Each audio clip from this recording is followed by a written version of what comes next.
Julián, rompió el silencio don Ernesto. El médico dice que me queda poco tiempo. El jardinero bajó la mirada, apretando su gorra entre las manos. Lo siento mucho, señor. No lo sienta, replicó Ernesto con un hilo de voz. Lo que siento yo es no haber sabido vivir. He pasado la vida construyendo esta casa, pero olvidé construir un hogar. Julián lo miró con ternura, como un hijo mira a un padre cansado. Don Ernesto, no hay casa sin alma, y el alma de una casa es lo que uno pone en ella. He visto hombres ricos con casas vacías y campesinos pobres, con hogares llenos de amor. Usted aún tiene tiempo para llenar la suya. Esas palabras se clavaron como una semilla en su mente. Aún tiene tiempo. Esa noche, mientras la luna bañaba los ventanales, don Ernesto se quedó despierto. Miraba las sombras danzar en el techo y escuchaba los ecos del pasado. Recordó cuando era niño, en un pequeño pueblo de tierra seca. Su madre, con las manos agrietadas, trabajaba día y noche para alimentarlo. El dinero no da la felicidad, hijo, le decía, pero te da libertad. Aquella frase se volvió su credo. Trabajó incansablemente, soñando con darle a su madre todo lo que nunca tuvo, y lo logró. Pero ella murió antes de ver el fruto de su esfuerzo. Se levantó de la cama y caminó hasta el viejo baúl que guardaba en su estudio. Dentro, encontró cartas amarillentas, fotografías y un pañuelo bordado con las iniciales L.E. a Lucía Flores. Lo llevó al pecho y sintió que algo en su interior se quebraba.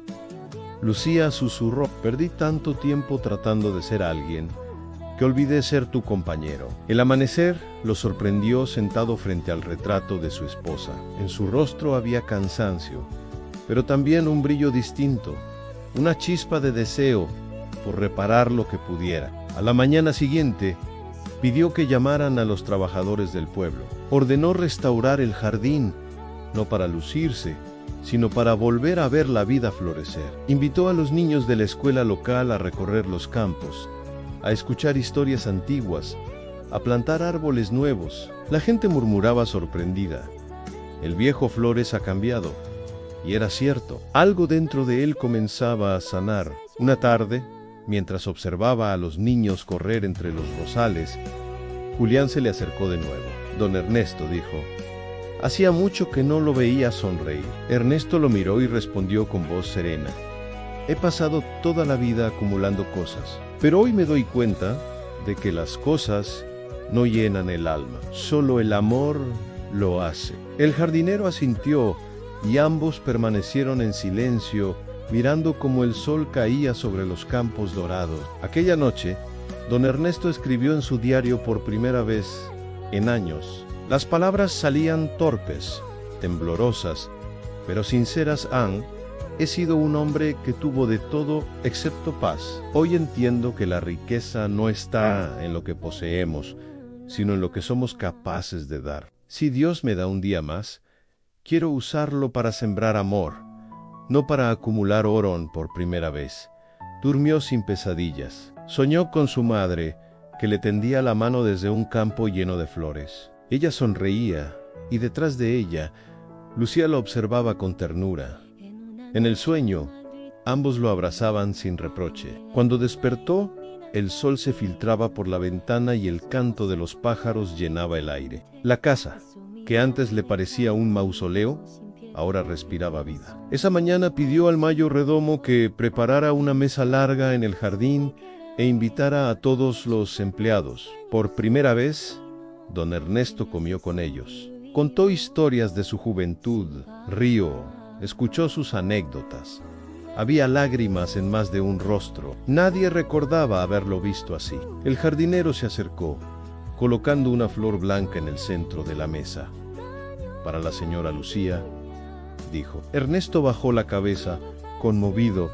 Sí, respondió para ella, y para todo lo que no supe valorar cuando aún podía hacerlo. Al caer la noche, el cielo se pintó de tonos púrpura. Don Ernesto permaneció solo, mirando las estrellas desde el balcón. Por primera vez, sintió paz. No la paz del éxito ni del control, sino la que nace cuando uno se reconcilia con su propia historia.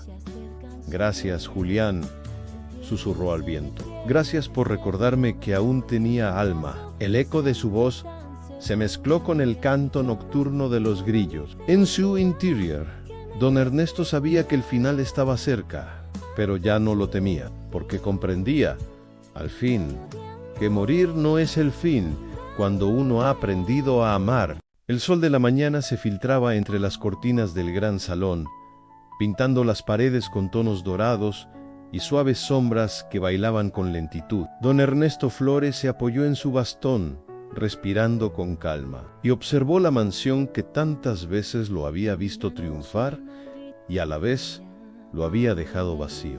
Cada objeto, cada cuadro, cada alfombra parecía recordar las decisiones, los logros y los errores de su vida. Pero hoy, la grandeza de la casa ya no le impresionaba. Lo que importaba estaba más allá de las paredes y los muebles lujosos. Después de semanas de reflexión y encuentros con quienes aún estaban cerca de él, don Ernesto había comprendido que el verdadero tesoro de su existencia no se encontraba en el oro ni en las propiedades. La riqueza, la que permanece más allá de la muerte, se medía en los corazones que uno tocaba, en las vidas que se transformaban gracias a nuestras acciones, en los gestos de amor que permanecen cuando ya no queda tiempo. Esa mañana, decidió que la mansión dejaría de ser un espacio solo para él. Mandó abrir las puertas del jardín y de los salones principales, invitando a los trabajadores del pueblo, a los vecinos y a todos los niños que alguna vez habían oído hablar de la casa de don Ernesto Flores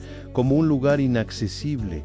Quería que conocieran la vida más allá del lujo. Quería que sintieran que aquel lugar también podía ser un refugio, un espacio donde se compartiera amor y aprendizaje. El viejo jardinero, don Julián, lo acompañaba mientras guiaba a los primeros visitantes. Sus ojos, aún brillantes pese a los años, reflejaban orgullo silencioso. Había visto a Ernesto transformarse de un hombre ambicioso y solitario a alguien capaz de comprender la esencia del amor y la compasión. Don Ernesto, dijo Julián suavemente, no esperaba que alguna vez viéramos la casa así, tan llena de vida. Nunca es tarde para aprender, respondió Ernesto con una sonrisa tenue. La verdadera riqueza no se guarda, se comparte. Ese día, mientras los niños corrían entre los rosales y las fuentes, y los trabajadores contaban historias de su infancia y juventud, Ernesto se sentó junto al ventanal del salón principal, recordando su propia niñez. Recordó el aroma del pan recién horneado, el calor de la mano de su madre, el sonido del río que cruzaba el pueblo. Sonrió al darse cuenta de que aquellos recuerdos simples habían sido, en realidad, su primera verdadera riqueza. Por la tarde, mientras el sol comenzaba a ponerse, don Ernesto reunió a todos en la terraza. Les habló con voz pausada, profunda y cálida. He pasado gran parte de mi vida persiguiendo poder y riquezas, pensando que eso me haría feliz, dijo. Pero he aprendido que no son las cosas las que nos definen, sino lo que dejamos en los demás. Cada sonrisa, cada abrazo, cada acto de bondad tiene más valor que cualquier tesoro. Hoy quiero dejarles algo que no se puede robar, ni perder mi respeto, mi gratitud y mi deseo de que vivan con amor en sus corazones. Los presentes lo escuchaban en silencio, conmovidos. Algunos se secaban lágrimas discretamente, otros asentían con los ojos brillantes. La mansión, que durante tanto tiempo había sido un símbolo de distancia y opulencia, ahora era un hogar de emociones compartidas, de vida y de aprendizaje. Esa noche, Ernesto se retiró a su habitación. Sobre la mesita de noche, dejó un cuaderno y una pluma. Con manos temblorosas pero decididas, escribió cartas para aquellos que amaba y para quienes, sin conocerlo, habían sentido el impacto de sus gestos ansí. ¿Alguna vez me recuerdas? Heslo sembrando bondad, que tu corazón sea tu verdadero legado. Se recostó en la cama, sintiendo un peso liberarse de su pecho. La mansión se encontraba en silencio, pero el silencio ya no era frío ni opresivo. Era un abrazo sereno. Cerró los ojos y en su mente escuchó la risa de Lucía, sintió la presencia de su madre y comprendió porque, aunque pronto su cuerpo dejaría de existir, su espíritu ya había dejado huella en el mundo. Durante las semanas siguientes, los cambios en don Ernesto fueron visibles. Se le veía caminar por los jardines con niños, escuchar a los vecinos y compartir historias con los trabajadores. Cada gesto suyo parecía un acto de enseñanza silenciosa, una lección sobre la vida y el amor que quedaría mucho después de su partida. Finalmente, llegó el día en que don Ernesto cerró los ojos por última vez. Pero la mansión seguía viva, no porque el oro o el lujo permanecieran, sino porque los corazones de quienes lo conocieron continuaban latiendo con la fuerza de sus enseñanzas y de su ejemplo. El pueblo entero lo recordó, no por la riqueza que había acumulado, sino por la bondad que supo compartir, por las sonrisas que sembró y por la esperanza que dejó. La mansión se convirtió en un lugar donde generaciones aprendieron que la vida tiene sentido cuando se vive con propósito, gratitud y amor. En su legado, don Ernesto Flores enseñó que la verdadera riqueza no es lo que poseemos, sino lo que somos capaces de dar. Que el corazón abierto y generoso es el tesoro que nadie puede quitar. Y que, aunque la muerte es inevitable, el amor y las acciones que dejamos detrás perduran más allá del tiempo y de las paredes de cualquier mansión. Cuando el viento recorría los pasillos y los jardines, parecía susurrar su nombre, pero no como un recuerdo triste, sino como un canto de gratitud y esperanza. Y así, la vida de don Ernesto Flores se convirtió en un legado invisible y eterno, recordando a todos que la riqueza más grande siempre nace del corazón.